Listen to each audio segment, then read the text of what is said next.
we interrupt your regularly scheduled programming to bring you this important news update.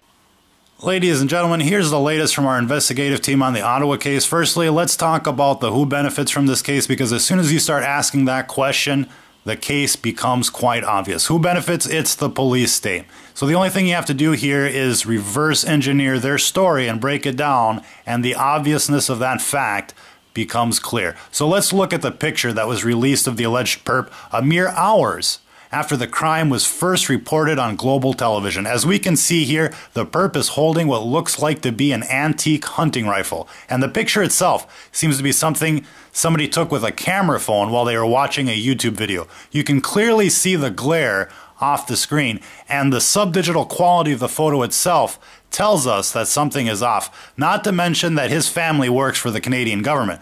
That too is usually a red flag for obvious reasons. But of course, the story gets better. Here we see footage of the perp arriving at the initial crime scene. We see bystanders conveniently waiting for his arrival, and then they take off running before anybody knows what's going on. This scene, of course, is where the perp fatally shot a soldier, may he rest in peace. But that's another thing that's off in this story. They released that soldier's name and picture way too early, certainly before they could have notified the next of kin. And this is the hallmark of a prefabricated story. My bet here is that the media received info packets with everything they needed to cover this story before it even took place. Further investigation leads us to believe that this crime scene hardly makes sense, given where the perp goes next. He runs a good quarter mile and then carjacks a car in the parking lot of the Parliament building to drive it to the main entrance of that Parliament building. There's all sorts of things that begin to fall apart here. To begin with, if his target was the Parliament building, why waste so much time at the memorial? Chances are he would have been stopped right there, ending his entire plan. That's a huge risk for a perp to take for just one soldier.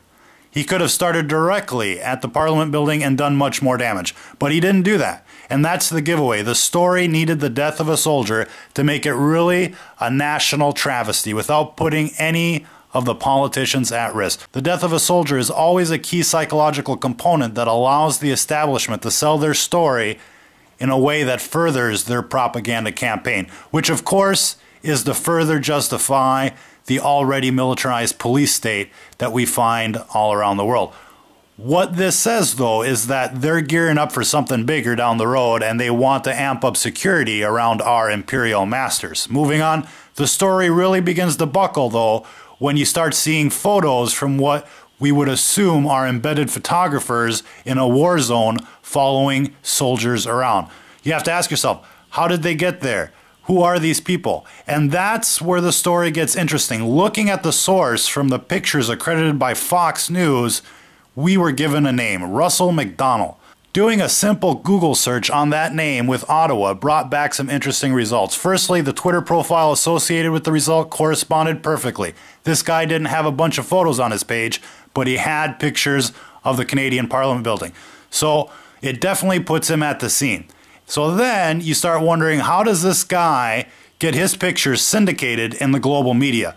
Looking at the other profiles associated with the name revealed that this guy is a financial analyst with a luxury investment firm, and it also turned out that this guy is running marathons with the Canadian Army. So there's another link with the Canadian government. This Russell McDonald is definitely an inside player. And again, this whole agenda, this whole event was to promote the police state.